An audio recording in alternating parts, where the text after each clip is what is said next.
I'm going to go ahead and get everyone checked in. And so I'm just going to go off the orientation of my screen here. I see that we have, looks like, as I call your name, if you could unmute and let me know what your name is and who you're representing here today, or if you're a neighboring property owner or the applicant or someone else involved with the project, that would be helpful. So Christina as a Nira. It's Naira, yes. Hi. I am a neighboring property to the back of this address. Okay. Welcome. And your name is spelled correctly on the screen? Yes. Okay. Thank you. I see we have James, someone under the name James. Hi, good afternoon. Hi. James, I am the builder, general contractor. All right, welcome. You said James what? Dunnigan. Dunnigan. All right. Welcome, James. Thank you. All right, I have two people under Nate Alexander there. That's me. Hey guys, and I've got my Ashley. Yeah, nice to meet you guys. Awesome. Are you? Let me see. I'm sorry. Okay, so you guys are the owner of the property. Are you the owner of the property, Mr. Alexander? Yes, sir. Gotcha. And you said, I'm sorry, cut out a little bit there. You say your fiance is also with you? Ashley Dennis. Dennis spelled like the first name? Yeah, Ashley. Dennis is Dennis. Cool. All right. He says yes. Okay, got it. All right, welcome. I see that we also have Trey Sheldon from the city zoning department. Welcome, Trey. David. And Shannon Roush. Hi, Shannon. I know that your firm is the applicant on this project. Hello, Roush. The firm is Kent Bradley Roush Architects, applicant. Okay. And this is Kent Roush or Brad. Hey guys.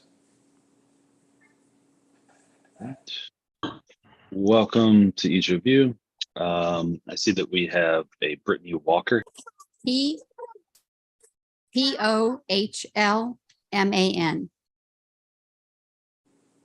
Got it. All right. Welcome. Thank you. We have someone under the name Leah. Hi, it's Leah. Yes, I'm a neighbor. Okay. And your last name? I'll spell it for you. It's really long. W-Y-R-A-B-K-I-E-W-I-C-Z. All right. Is it okay if I call you Leah? Yes. All right. Thank you. And then someone just joined. Looks like they just have numbers 15132. Are you with us?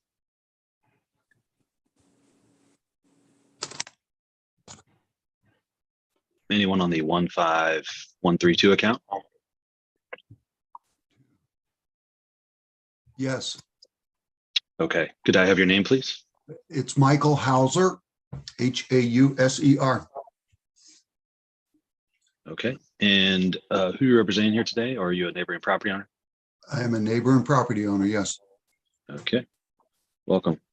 Thank you. So for Ms. Pullman, Leah, and Mr. Hauser, if you would like to provide some testimony here today at the hearing, during that time, I will ask that you activate your camera. It does not necessarily need to be on during the rest of the hearing, but when you're providing testimony, I do ask that you activate that. And so I just wanted to give you a heads up that if you do want to provide testimony, you may be on camera shortly. Okay, I think we are ready to move forward. So I need to read through our hearing script. This will basically just cover the procedure for the hearing, and then we will get started. And I'm just going to try and leave. We've got a lot of people here, so I'm going to leave folks on mute when they're not testifying. This is the August 23rd, 2023 session of the Zoning Hearing Examiner docket. My name is David Sturkey. Again, I'm the Zoning Hearing Examiner for the city. I'll be presiding over the hearing. The case before us today is case number ZH20230130. ZH20230130. That's 1011 Grandin Ridge Drive. The purpose of this hearing is to allow applicants and any potential opposing parties to testify and to offer and refute evidence and testimony. This hearing will follow the rules found in the zoning code and the supplemental rules of the zoning hearing examiner. All testimony and evidence that an applicant or any potential opposing party wishes to offer must be presented at this hearing. Excuse me, the hearing will proceed as follows. The applicant, the applicant's attorney, or the applicant's agent will first present the applicant's case. For our purposes here today, I will allow the folks from the architecture firm to provide any testimony. I'll allow Mr. Dunnigan and Mr. Alexander and Ms. Dennis to also at that time provide any testimony. I know that Ms. Roush has been through this this process before, so background really why you think this project is appropriate and why you think I should grant the relief that you're requesting. I'll then go to members of the public, and so all of the neighboring property owners, if they would like to testify, will then have the opportunity to do that at that time. By no means do you have to. You're welcome to observe, just observe if you would like, but if you want to speak, that would be your opportunity. I'll go to Trey Sheldon and allow Trey to provide any testimony in addition to his staff report. I will then go back to the applicants and the owners to respond to any of the arguments or the testimony that they've heard from neighboring property owners or from Mr. Sheldon, and then allow the applicants and owners to make any closing remarks. I may implement some time restrictions just because I've got a full day of hearings that are stacked on each other, and so there may be some time restrictions on testimony. So I'd ask everyone to please be concise if possible. After all presentations have been made, I will close the hearing. Decisions may be expected within 2 weeks. I may limit or exclude any testimony that I deem irrelevant or outside the scope of the application being considered. I may interrupt any speaker to ask questions or to make any comments. In the event of any technical difficulties with the Zoom technology, I'll do my best to troubleshoot those issues on the fly, but to the extent there's some defect that prevents us from me fully going forward with the hearing, I may continue or postpone the hearing at my discretion. Okay, last thing to do is just swear in all of our witnesses. If you intend on providing any testimony here today, asking any questions, making any comments, really doing anything other than just strictly observing, then the zoning code requires that I swear you in. If you don't know yet whether you want to testify, I can always swear you in later on in the hearing. But if you're certain now that you would like to provide some testimony, I'd like to go ahead and collectively swear all of those people in together. So if that's you, if you could take yourself off of mute, I'll need everyone to raise their right hand, and I need everyone to answer out loud. Do you solemnly swear the testimony you shall give will be the truth, the whole truth, and nothing but the truth? I do. Okay. So for Mr. Hauser, Leah, if you were attempted, I'll need to swear you in again when your camera is activated. Again, just a reminder that you'll need that camera to be activated before I take any testimony. Okay. I believe so. Mr. Alexander and Ms. Dennis, I believe you both responded in the affirmative. Is that correct? Yes, sir. Okay, fantastic. All right. So who's going to be taking the lead here on telling me about this project? I'm going to start. Okay. Shannon, the floor is yours. Yep, I'm Shannon Lowe Roush from Camp Bradley Roush Architects. Our firm is the firm for representing the Alexanders for this project, design and all the way through. We've got a lot of things we're asking or talking about here, so I'm going to jump into the probably the biggest issue first. This is obviously it's going to be a ranch style house, new construction. It's actually going in the place of a ranch that was demolished on this property before. So we have some existing conditions that we have to deal with as part of this one. I have no issue exactly with the sides or front setbacks. Most of those are actually, they maybe look big, but they're actually pretty minor. Especially the one to the north, it's just that very front corner for that side. The front is part of having a courtyard entry, which is something that's pretty common to the neighborhood, and also how this is working for this ranch house, getting into the garage. I think what we're going to speak mostly to right now is the rear yard setback.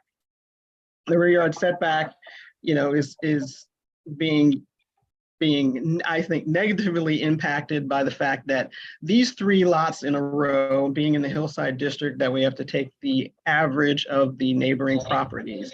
These 3 properties are a good 75% deeper than most of the other neighbors. So for instance, if we were on the lot to the north, the setback for that one would be what our property is, and then their neighboring lot, which is over 100 feet less in depth. So we're being, I kind of respectfully disagree. We're kind of being negatively impacted, unique to this neighborhood because of the depth of these 3 lots.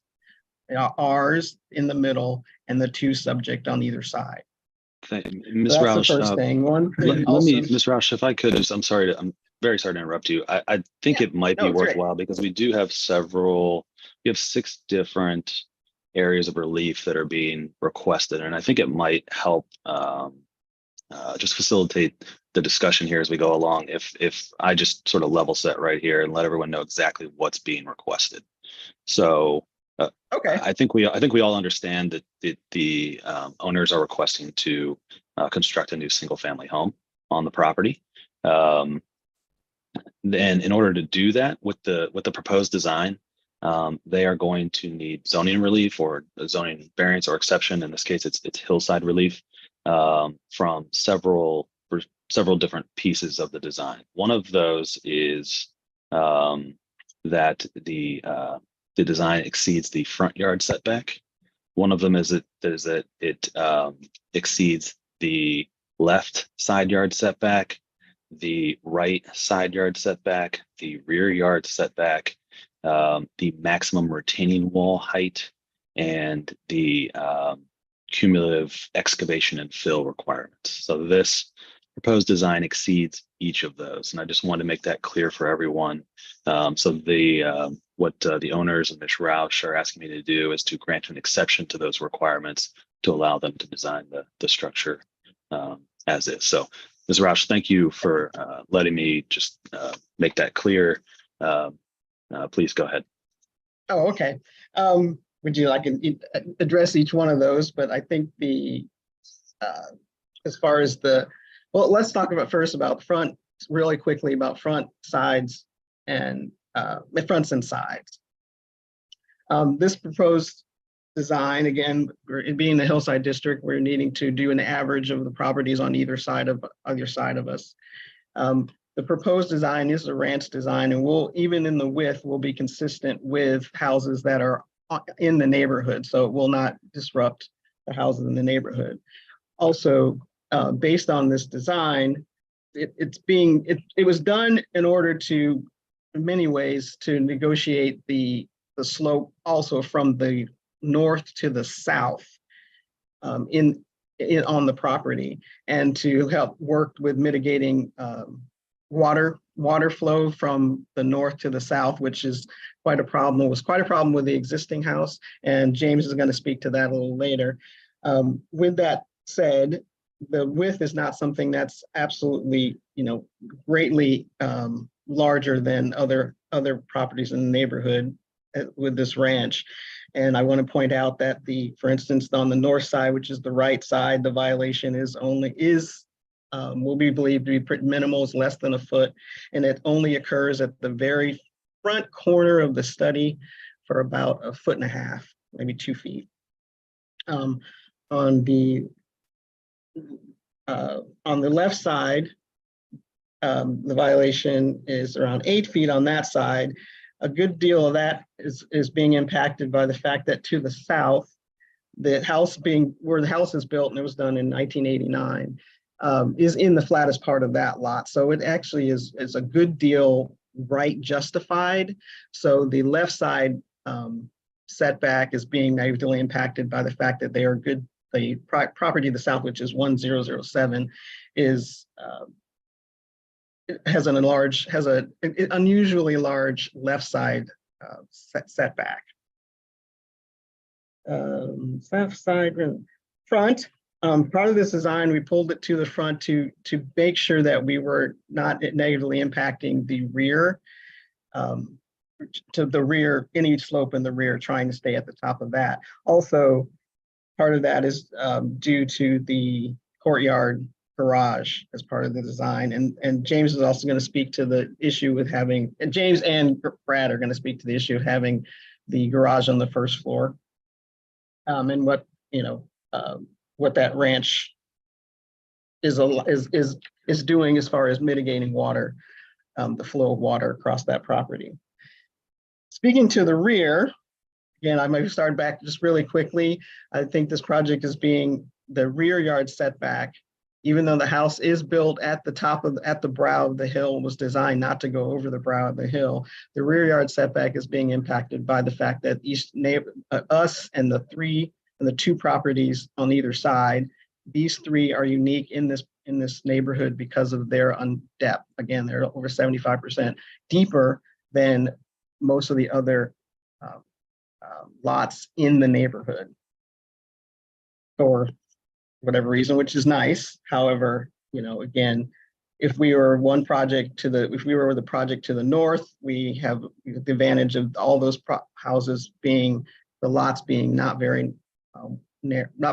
as deep as ours, and same way projects to the south and even on the other side of the street. You can see that. I don't know if we were able to bring up some of the neighborhood. We submitted a neighborhood overall CAGIS map of the neighborhood, so you can kind of compare what, the size. You can see the depth of these lots versus most of the other neighborhood lots.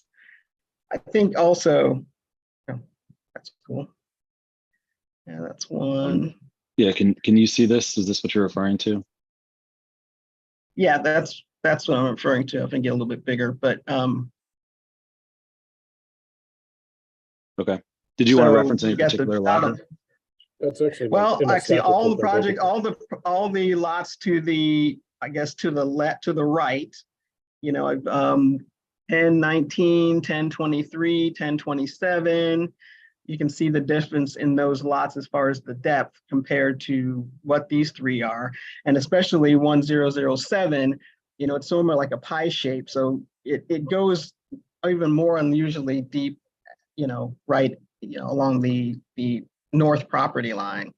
186 on the one, and then even if you go around the corner on the Grandin Ridge at 2830, 1003, those lots by comparison, and the lots across the street by comparison are half as deep as what we're doing. So for this particular area, even along Grandin Ridge, our lots are unusually deep. And based on the fact that the houses that are either side of us are built in the flatter part, and we have a little bit more against flatter, I would say, buildable area as far as before you get to the brow of the hill, that's pulling those houses a good deal further, closer to the street than ours. There's the one. The other thing I would actually say is, I know part of the Hillside District, having worked with the city a long time, some of these regulations came into effect on lots that had views. And so you're protecting views, and you're also protecting the brow of the hill from, impact on the hillside for neighboring properties. Not only properties behind, but also properties on your side, especially with regards to views. In this particular case, there is a view, but the view is not the usual typical hillside view of either river or the city and that kind of thing, where you're trying to negotiate the massing and the length and the depth so that other people on either side of you are, their views and are maintained. This is not typical hillside lot in that respect. So even granting this variance for the rear yard setback for the house length that's proposed is kind of atypical. It won't, in this particular case necessarily, it doesn't impact the intent of the part of the hillside districts with regards to views. Also, his house was designed to stay on purpose to stay out of the brow, on top of the brow of the hill, so it doesn't get into the slope, and as well as the excavation. Most of the excavation it's not a great excavation, and I had a side view where you can actually see all of where the existing grades are compared to what we are proposing. And so although the cumulative excavation is a large number, it's because it's taken all the way across the site with a series of small cuts all the way along the site, also from left to right as opposed to front to back. The cumulative number is a lot, but the actual depths of excavations aren't aren't excessive. There's that. And also part of the cumulative excavation, the excavations that are being proposed at the back of the lot are a result of geotechnical, as part of the geotechnical report and the geotechnical engineers' recommendations for feathering in what was there. The fill that was put at the back that's creating a kind of a total unnatural slope, and I submitted pictures of that, were done by a previous owner, and it was junk. I mean, it was junk fill. It looks like construction fill. It's filled with concrete chunks and bricks and all kind of thing. That was present before, and some of the pictures that you look at, you can see that fill, as it's going down the hill, is literally piled up onto tree trunks.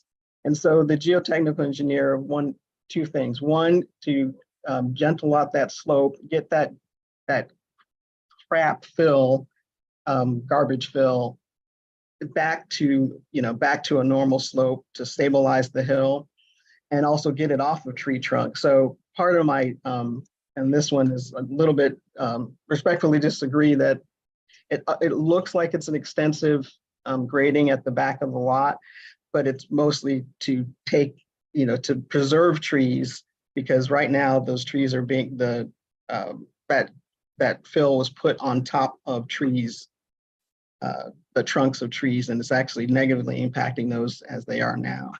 The other reason for some of the grading across the lot, especially from side to side, is to mitigate water, because water's coming in up the north, was on the existing house, was piling up against the foundation of there.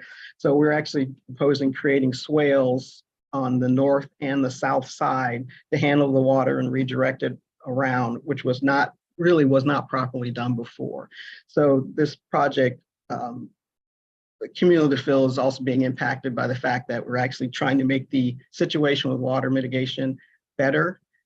And the length of the house also helps with that. We're able to create swales on the sides, which we were not able to do before. And so and James can speak to that as well, some of the things that he had seen. The one thing I wanted to add, as far as the depth of the house and why we decided to make it stop at that point. And this is Brad. Is it Brad Roush, Kent Roush. And so that's at the edge of the existing driveway that was on the property. So if you look at the proposed and existing grade on the south corner of the house, they are about the same. I'm looking at the existing grade was 674.6, and our new proposed grade is the same, 674.6. So for the house itself, we have not changed any of the grade that wasn't already present there. And that was purposely done when we were designing the house, not to impact a hillside structurally or go down over the hill. Also, Okay. I made the point about the cumulative fill, but also with regards to the height of the retaining wall. The retaining wall is creating a terrace for essentially backyard, but also a pool. Although its height is 12.3 feet, that 12.3 feet includes the below grade excavation, and the 12. So without counting that, and the only cut into the hill, which I think is another, not only think, I know, part of the hillside district regulations and having these retaining walls and cumulative fill, is that they do not want excessive cuts into hillsides and into slopes for stabilization and that type of thing. In this particular case, we are not cutting into the hillside more than just the depth of the frost footer for that retaining wall. So while the height of the retaining wall is 12.3 feet, that's not a 12.3 foot cut into a hillside. So granting this exception would also, it still would maintain the underlying purpose of that particular regulation in the hillside district. This is not creating an unstable condition for that hillside by making extensive cuts. I know part of like cutting in the hillside with retaining walls and things not being excessive in height, they want you to step these retaining walls. This is not the case in this one, because we're not going below existing grade, and then so stepping actually does not doesn't help. It doesn't help. It doesn't, it's not applicable in this particular case. And these recommendations have come, as far as the feathering and stepping, have all come from the geotechnical engineer who has been on the project since the beginning, actually, since started the design, and also gave the recommendations in their submitted report. Okay. Rooftop utilities. I think we'll need to just take a few more minutes between you and James, so that we can make sure that everyone has an opportunity to provide some I think testimony. I'm pretty much there, but James, if we can have you talk about the garage.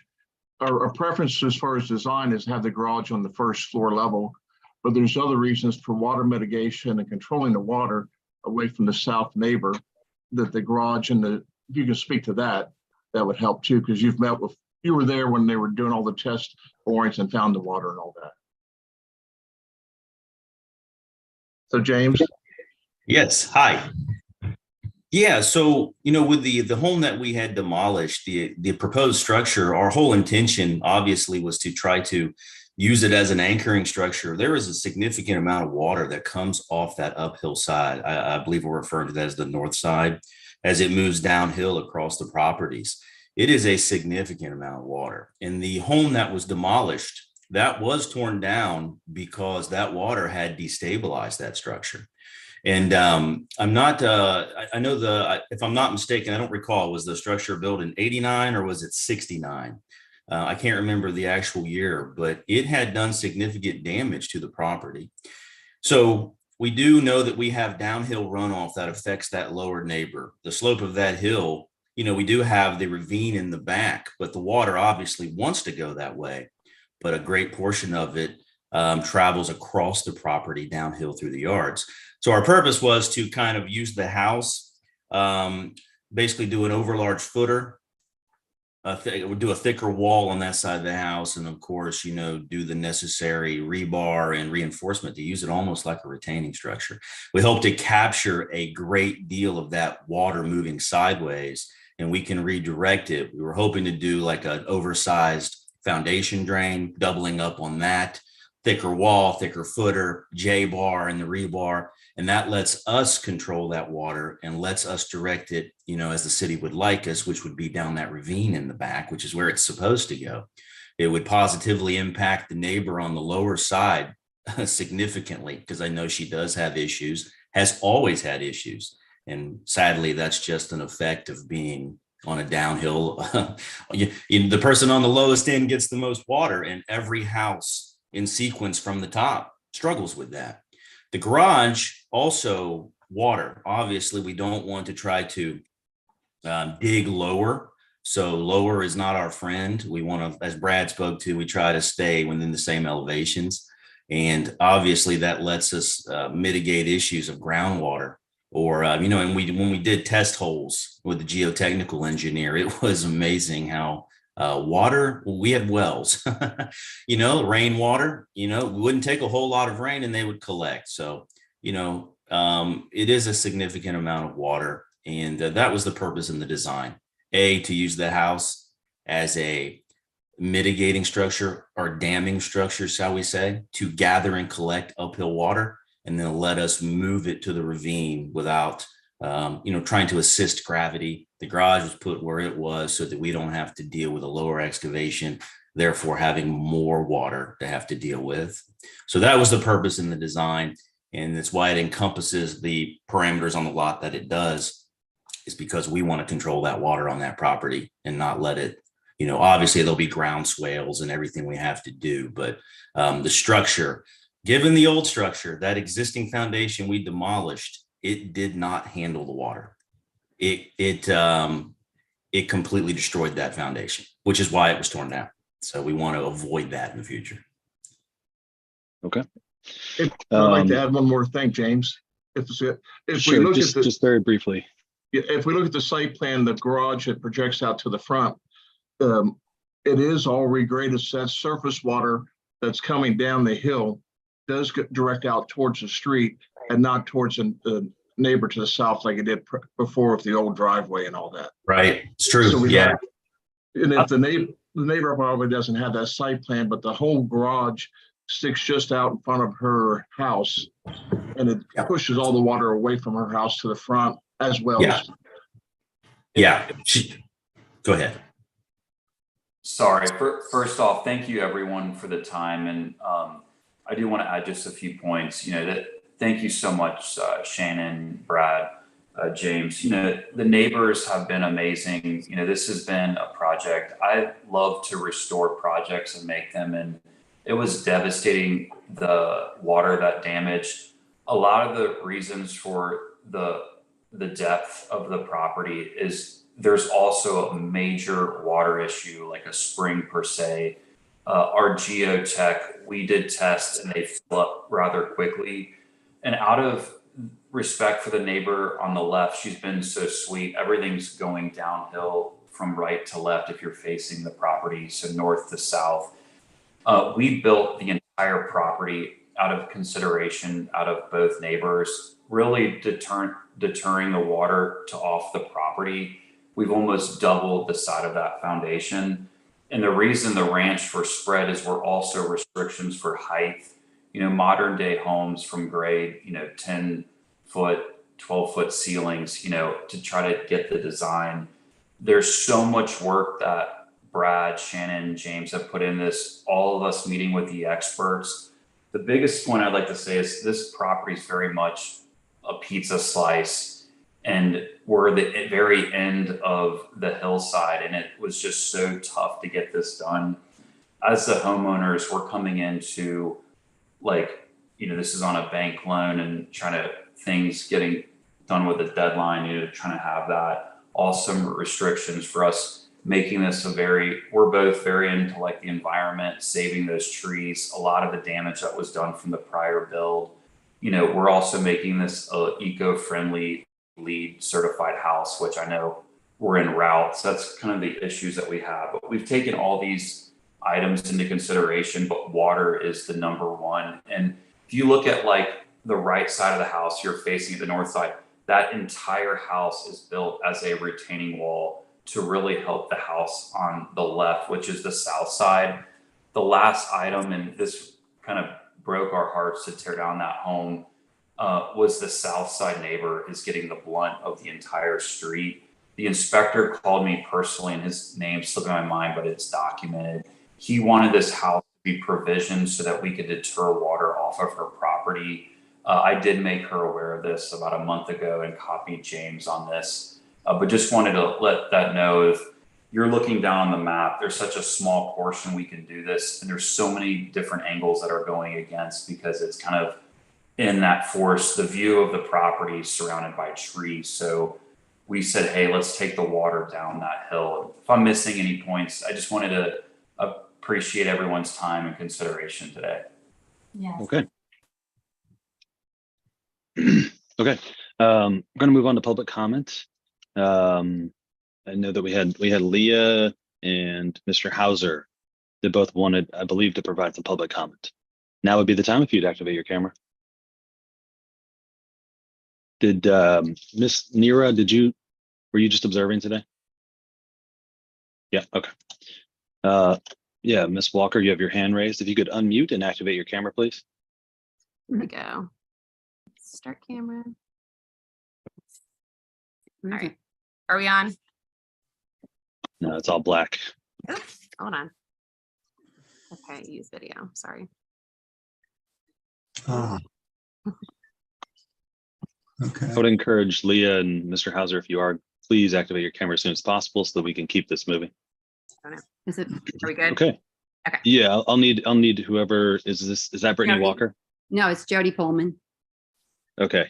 Okay, got it. Sorry. Jody Pullman. It's under Brittany Walker. That's right. That's right. Could you raise your right hand?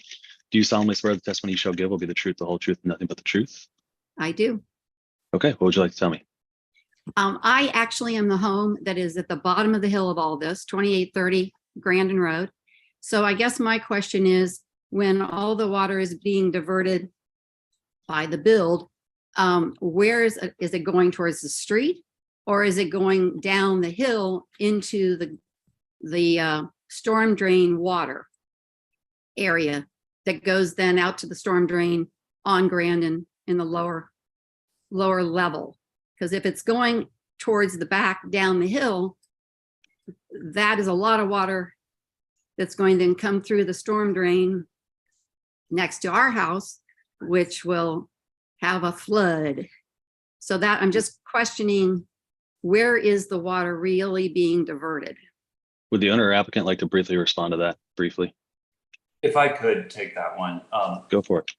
Good to meet you. And that is going to be all determined by the engineers. So the inspector has a very close eye on this. That is exactly what we don't want to happen. So he is going to be involved. So we've dealt with this issue before, being on the very end.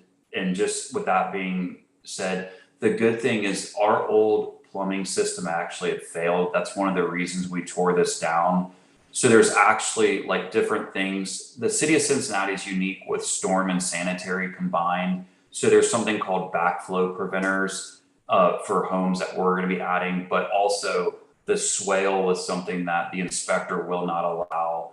They're going to make sure that all the professionals are brought forward to make sure that that's evenly distributed, because before it was actually disadvantaged. That's why we're trying to get it really for our south side would be also deflected for you, because our south neighbor is getting the blunt of this, which the inspector is aware of. So whatever he suggests is actually going to benefit you as well, because it's going to be deterred away from both properties to the south.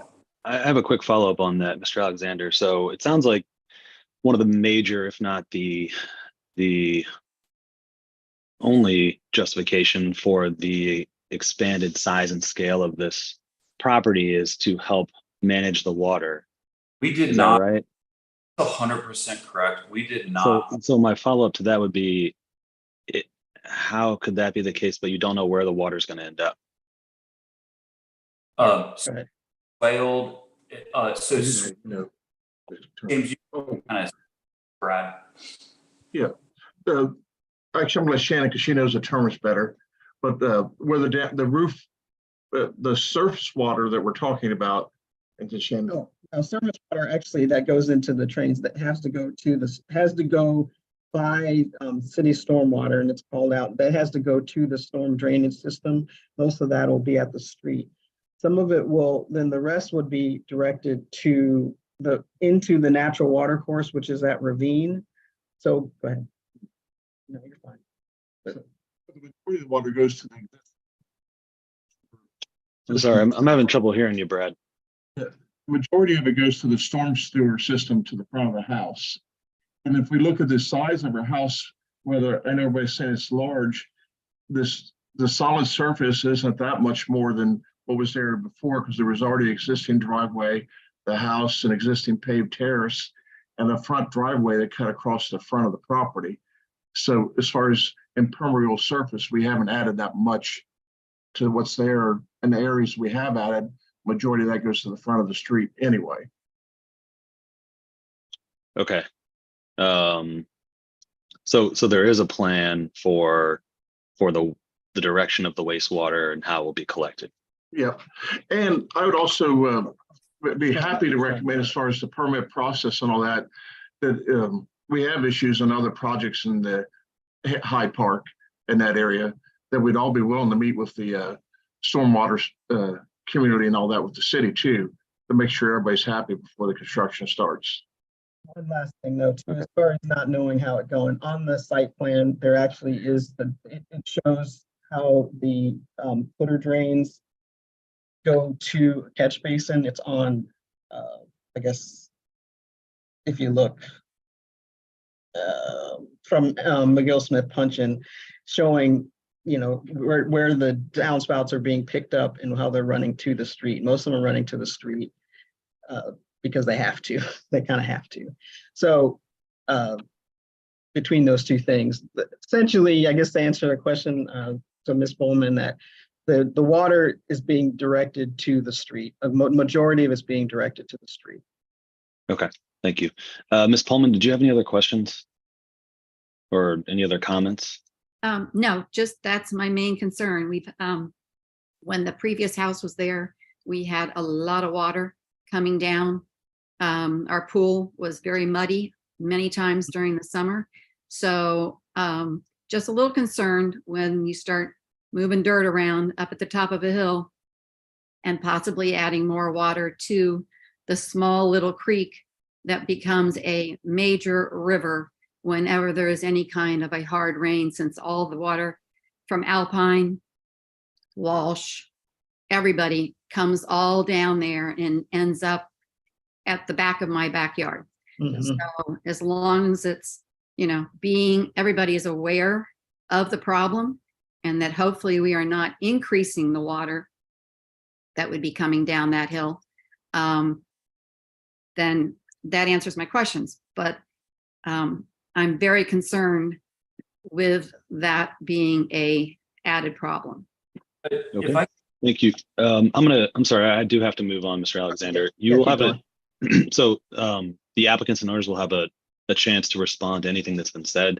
I wanted to give you guys an opportunity to answer that question directly, but you can respond generally to the testimony from the public once we're all finished.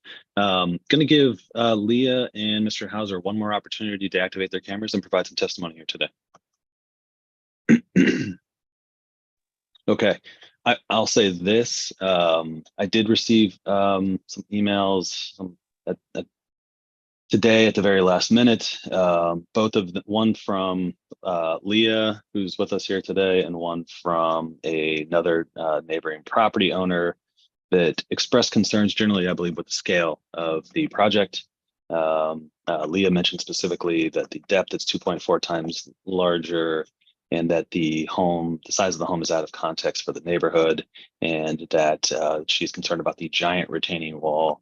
It will be huge and obtrusive looking. So that's just a paraphrasing of those. So I'll allow you all to respond to that as well. But before I do that, I'm going to give Trey, and Trey, I'll caution you again, if you could keep this very brief. We're just running out of time, unfortunately. If you'd like to provide additional testimony on top of your staff report, now would be the time. Sure, David. I did receive phone calls beyond, I believe, Leah I spoke with, but also I'm not gonna let that in. That's hearsay. Okay. Let's just go to the report. I did field questions anyhow from concerned neighbors. So anyhow, normally you have when we're looking at these.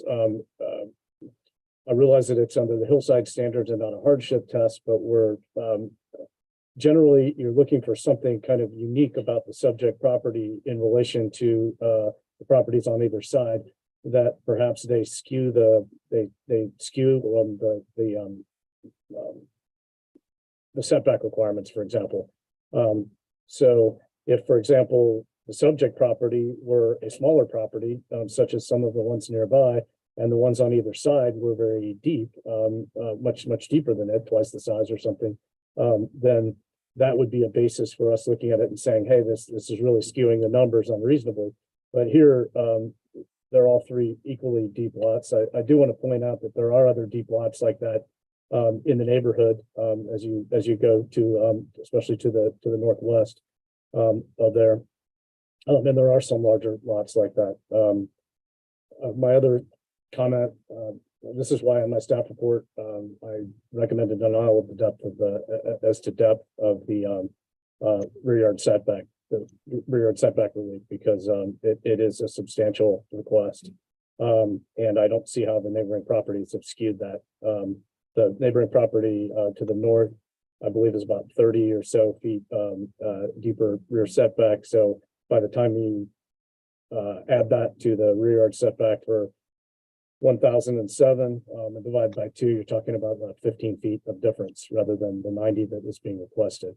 The other point I would make, and I also made in the staff report, is that the vast majority of the houses here that are, especially if they're a ranch style house, have a lower, they have a garage where you enter from the lower level of the, essentially the lower level of the property. I've shown some photographs of neighboring properties, David, but in this instance, if you were to drive to do a site visit, which I know that you do sometimes, as you're driving around that neighborhood, which I know extremely well. One of my best friends grew up on Alpine Terrace, so I've driven this street many, many times. And a lot of the houses have lower level entry garages. This is a really substantial basement here that has almost 2,000 square feet of essentially open, unfinished basement, from what I can tell. And it could certainly substantially move this whole house. The whole house could be moved forward, the main body of it, if there weren't a garage sticking out 40 feet from the front of the house and it were tucked into the basement.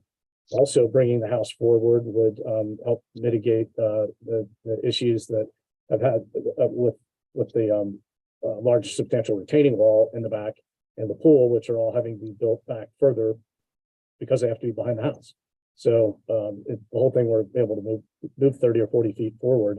It would substantially reduce the relief, and I believe probably the excavation and fill.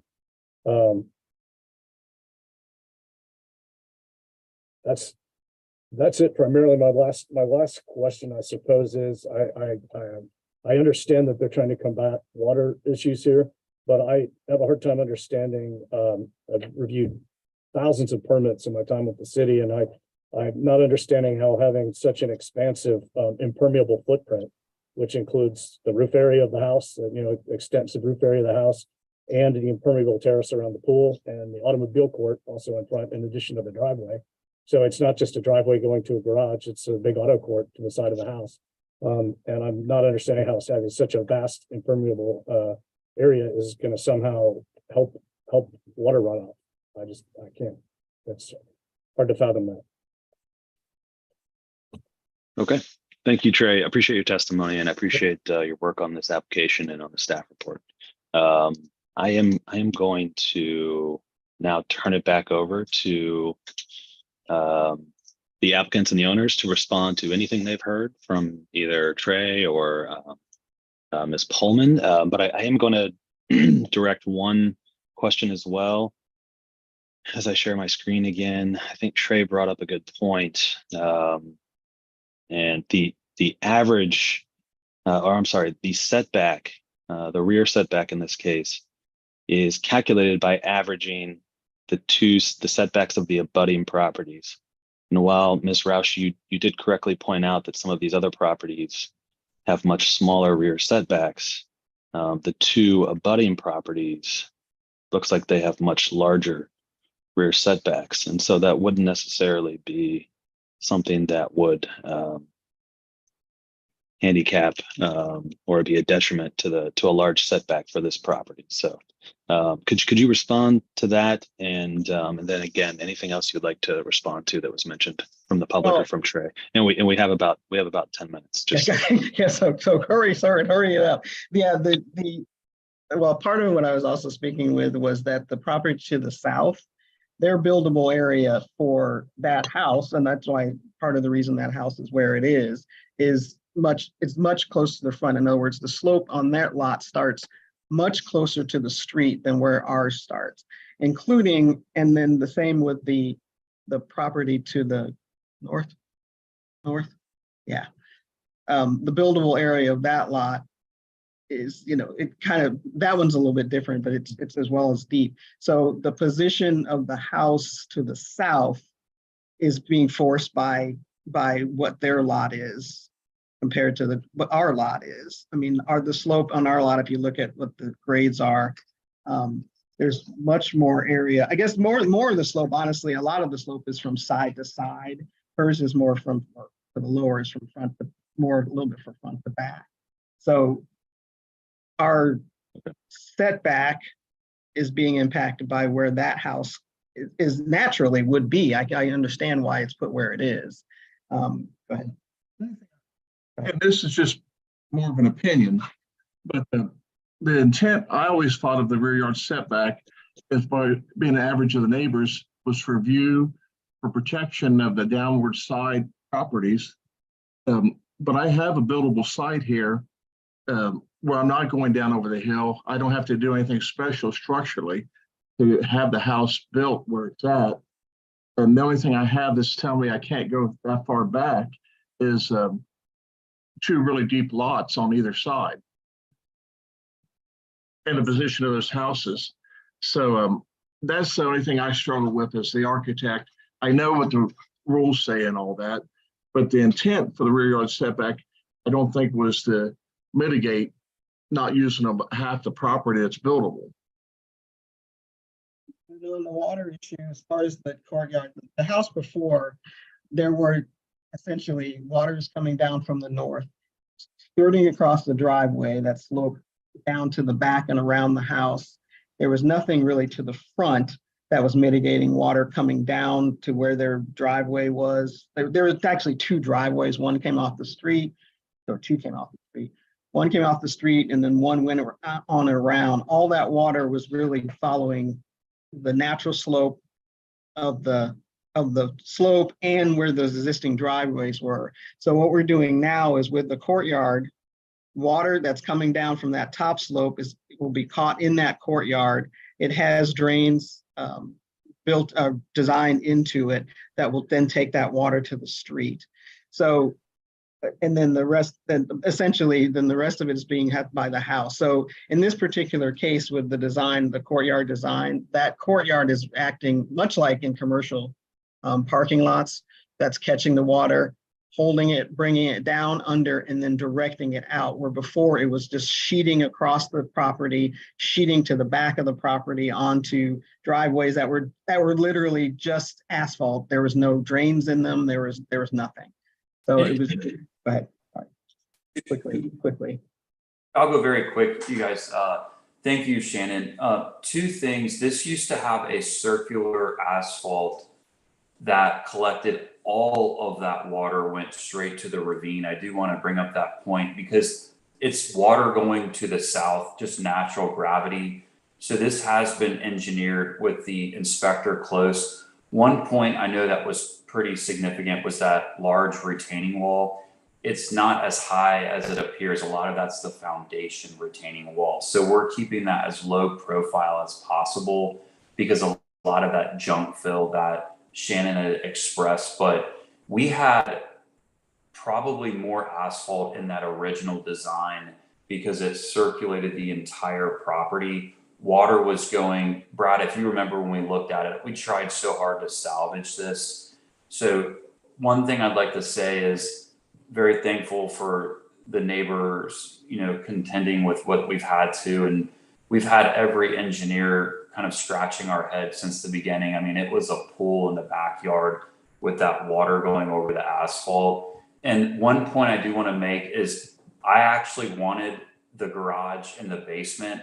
The problem is the hydrostatic pressure. When we did the test wells, water's coming up from the bottom, the hydrostat, and the top. So that's what we're trying to do is deter that. So obviously any of that water going to the south, as Shannon mentioned, making sure storm and sanitary and that we shield that, if that makes sense. Okay. Anything else from Shannon or Brad? No. Okay. All right. Anything else from anyone in closing or otherwise then before we adjourn here today? Mr. Alexander, did you want to say anything else? Just one more thing. I'm just extremely thankful for Trey's time, the architect's time. This process, I know everyone's working very hard. I'm short of labor for myself and just short. There has been a lot of time back and forth to address a lot of these issues. I just want all parties to know we're going to build this if we can get everyone's blessing, out of care and consideration for the neighboring. Even the height, the reason we did a ranch was to not exceed that. This is all done in good intentions and faith to build the very best engineer to help with the water. But regardless, would like to thank everyone for taking the time out of their busy schedule for sure. So that's it. Okay. Great. I think we'll leave it at that. I want to thank everyone for their time, their attention, and for me rushing them the entire time. I apologize. We just have an hour slot to get through this, and I wanted to make sure that everyone had an opportunity to provide some input. And so thank you all again for dealing with that. Okay, I have a lot of information to review here. I would like to take a little bit closer look at some of the application materials and review again some of the testimony I heard here today. Trey mentioned that I will do site visits occasionally. I think this would be an example of an application where it would benefit me to be able to actually get on the ground and take a look at some of the hillside and the grading and that sort of thing. So I will do all of that. I mentioned at the beginning that it usually takes about 2 weeks. I think that's a realistic expectation. Maybe, as Shannon knows, a touch over 2 weeks based on my current queue of cases and the fact that we have a holiday within the next 2 weeks. And so look for a decision from me within the next 2 to 3 weeks. What I do is as soon as I come up with a decision, I will put everything in writing, spell everything out, go through each of the pieces of requested relief and either approve or deny them. Once I finish that, I put into a PDF, and then I'll send that PDF to everybody who's in the hearing here today. I'm assuming if you're here, you got an email invite from us. As long as you got that email invite or you registered for this hearing, I will have your email address and I'll be able to include it when I send out that final decision. If for any reason you didn't register for this hearing, please look at my email address on the screen and send me an email so that I can include you in the decision when it goes out. If the decision is approved, Shannon, as you know, then you can move forward with the project, at least in terms of the zoning, and Trey will be able to approve the permits at that time. If it's denied, if it's approved or denied, it can be appealed. There's a 30-day appellate window for that.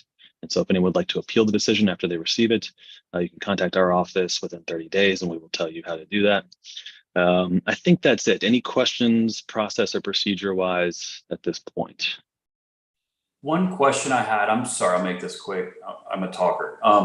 The lead certification, we're within route. I know that gets cut off on September. Just given the timeliness on both sides, I know everyone's busy and short staffed. I mean, we're hoping that the case we can move forward, but if not, do you have any feedback on how that works for the shut off date since we're in route now? For lead certification? Mhm. I unfortunately don't. I sort of, the extent of my knowledge is sort of limited to just the zoning stuff. Trey may know, but I'm not really sure how that works. If we could just document, just for future, in case there's consideration, we obviously want to do the very best. We believe the build conforms the best with the property we're given, but if we could notate that somehow to just have a track record, if that makes sense for us. Sure. No, exactly what? Just notate that we submitted in March, like we're trying to hit that lead program. This whole house is on a budget and a bank loan, and we took all parties into consideration for that lead program. That we're doing our very best to get an approved house here, but I just want to make sure if we could somehow document that on any end. So thank you everyone for your time. Sure, it'll be noted for the record, but unfortunately, I'm just not certain how the lead certification process works exactly. Thank you though for answering. Sure, absolutely. Okay, great. Well, thanks again, everyone. If you have any questions about the process or procedure, I'm happy to answer those. Or if you'd like a status update on the decision, feel free to reach out to me directly. Otherwise, look for an email within the next 2 to 3 weeks. Hope you all have a wonderful day. We are adjourned.